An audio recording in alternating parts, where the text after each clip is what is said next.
Hey, what's up YouTube? In this video, I'll be showing you how to make Baldis Classroom from the game Baldis Bascics. Please remember that if you enjoy this video, to please hit that like button as it really helps me and the channel out very, very much. Isn't that right, Baldy? See, I think he means yes. Anyway, let's get started. Before we begin, I can tell you that you will require every single one of those materials that you can see in my inventory right now, so please make sure that you have access to all of those. And not only that, to make the actual classroom itself, aka Baldis Base, you will need an 11 block by a 14 block area on the ground. If you want to build a house around it or something similar to that, then you're going to need a tad more room, but this covers the actual classroom itself. Pause the video if necessary, make sure that you are prepared, and once you are, we can begin! To start the build off, I'm going to begin on the front left hand corner of this grid that I've made. And I'm going to place a row of 14 chiseled quartz block going right. 1, 2, 3, 4, 5, 6, 7, 8, 9, 10, 11, 12, 13, 14. I'm then going to count that way by 10. 1, 2, 3, 4, 5, 6, 7, 8, 9, 10. What I then want to do is I want to take this 10th block, extend it across the build, and connect it all the way back over to there, which is where we started. So just extend it across and connect it over just like this. What we're also going to have to do is dig out the floor and replace it with blue carpet. This is going to take a little while.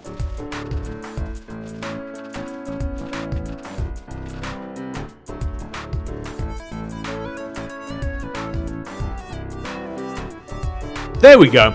So the next thing we want to do is add all of the desks and the chairs.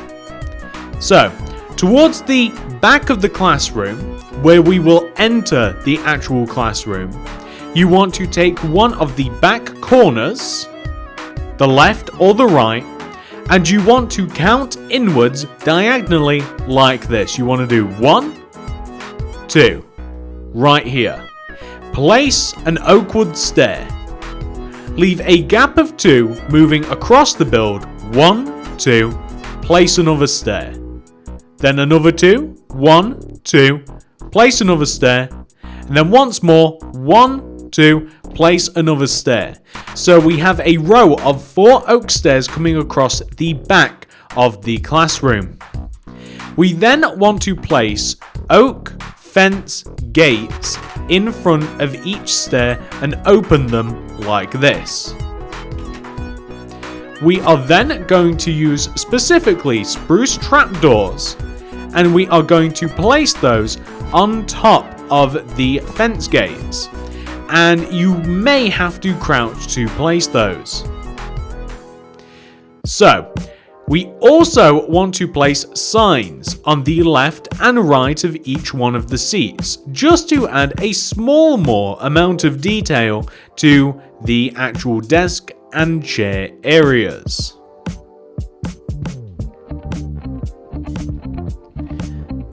Once you have each one of those 4 chairs and desks, we are going to leave a gap of 1 in front of every one of those, so a gap of 1 in front, and then we are going to place another row of the chairs and the desks, made in the exact same way as the row before us.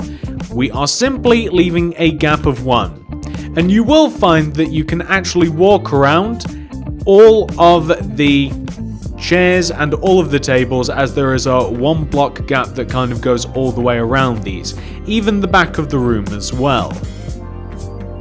Also remember to apply these signs to the sides of the chairs.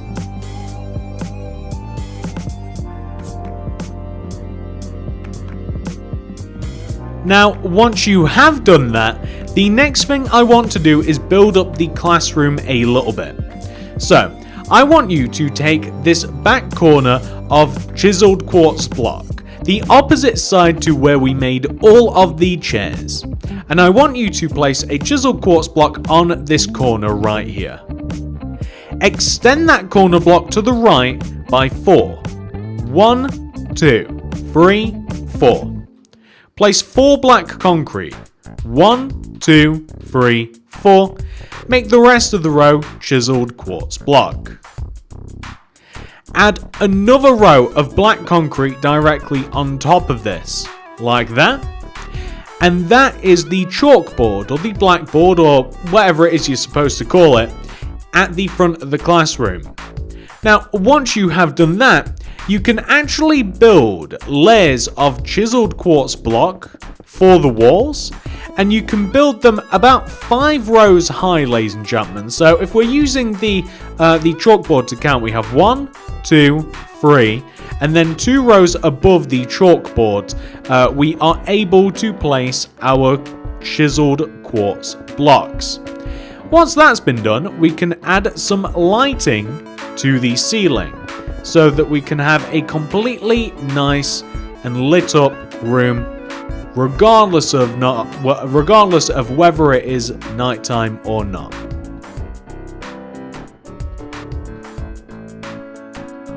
There we are. So we have built up all the walls, and something that you might want to take the opportunity to do now, by the way, is make the entrance. So you can place this in multiple places. However, I'm going to recommend between these back 2 middle desks at the back of the room, 2x2 gap, so you've got a nice double door that kind of like leads you into the classroom. And what we're going to do for the ceiling? Well, the ceiling's very simple. We're going to use diorite. This is actually a very close material to the actual game. It looks very, very similar indeed. So diorite is definitely a preference. If you can't get a hold of these weird blocks like diorite and the chiseled quartz block, just use blocks that look like them. But as you can see, it's now very, very dark, which is why we're going to add lights in here. So the lights are positioned pretty much where the desks are. So if you find where one of the chairs are in the corner, you want to destroy the same block where the chair sits and place a sea lantern in there instead. And we're going to destroy 2 rows forwards like this, and we're going to have a strip of 3 sea lantern. And then there's going to be a gap of 1 between that, and then 1, 2, 3. Like that, if that makes sense. So we have 2 rows of 3 sea lantern, just 1 row away from the wall, everywhere pretty much. And then we're going to leave a gap of 1, and we're going to have another row of sea lanterns as well, just like this, to further light up the room. And on the opposite side of the ceiling also, we're going to dig out this corner, sea lantern. Whoop, if we can get here. Sea lantern, there we go. And it's pretty much the exact same thing that we did on the opposite side.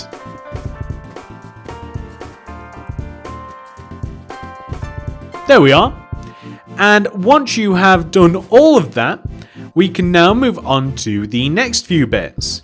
So the next thing that we're going to do is, just as kind of a little Easter egg, we're going to place some pages or some notebooks around the room using item frames and paper. We are also going to make Baldis' desk, which is oak wood stairs and also white carpet, and then we'll reserve the other materials for when we need them. So I'm going to place on the sides of the walls, just in line with the desks, item frames. I'm going to place paper in there, just so that it's just an extra little bit of detail, and it kind of makes sense with the actual game itself. It's kind of fun. You can use books for something like that as well, or even enchanted books if you want it to stand out more. Baldis' desk is quite easy to make. It's right in the center of the room, opposite where the entrance is, and it's 1 row away from the wall, and it is simply a back-to-back pair of oak stairs touching each other like that.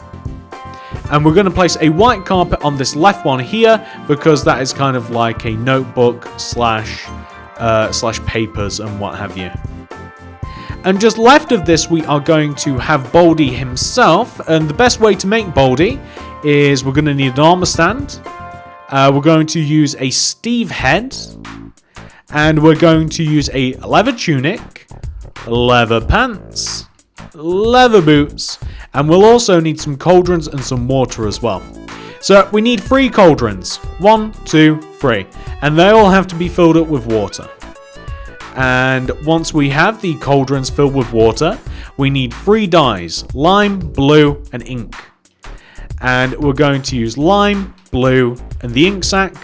And we're going to dye the tunic green, the pants blue, the boots black. We can position Baldi wherever we like. However, funnily enough, I'm going to place him right here next to the cauldrons. We're going to give him a head, tunic, pants, boots, and we are then going to destroy all of these here. And I'm actually going to clear these materials because we won't need them again. And I'm just going to grab a stick. And of course that is Baldi's famous stick. And there he is, right at the center of his classroom. All the way there. Just kinda keeping an eye on the class. If you wanted to, you can put signs on the dartboards, is what I was going to say. What am I talking about? You can put signs on the blackboard, chalkboard, whatever you want to call it. And you can write some messages similar to what you'd find in the game. However, the last little thing that I'm going to tell you to do, or recommend that you do, just stick on a couple of doors, oakwood doors here, like this. And then if you want, you can kind of build a house around this. Now this is a very simple house. Very, very simple. And it's color coded, so you can remember whether this Baldi's house or whoever's. I'm simply going to place some lime concrete going all the way around the base of the house like this, or the base of Baldis Classroom, which is kind of being turned into a house, to be honest. Like this. I'm going to raise up the corners until they are as high as the chiseled quartz block, like this. And then all you would have to do is put a roof on this, which I'm sure that you guys would know how to do. You simply build rows and rows and rows like this. Is this the prettiest house that you have ever seen? Absolutely not. Does it stand out? It sure does. And will you ever forget what is in this giant green house? No. No, probably not. And let me just finish the house for you. It's very simple. You can make this yourself if you like. However, I'd recommend building something a little bit fancier. So this is the awful house that I have made to hide the classroom in. It looks, you know, kind of... it looks very non-threatening, very easy to find, and very simple to see. And it really is just a room to contain what we have just made. If you have enjoyed this tutorial, please do remember to hit that like button, as it really does help me and the channel out very, very much. Isn't that right, Baldi? Yep. Please subscribe if you want to see more stuff from me, and click the little bell next to the subscription button. That'll ensure that you got my stuff sent directly to your sub box. And if you do want to see more stuff like this, I could make some more characters' bases and houses and, you know, more stuff from games if you guys wanted to. Just leave a little suggestion down below in the comment section and maybe I'd be able to make it. But if I do end up making a little playlist like this, it'll be in the card system and the description below. Thank you so much for watching, ladies and gentlemen. I'll see you in the next one. Say goodbye, Baldi. Good.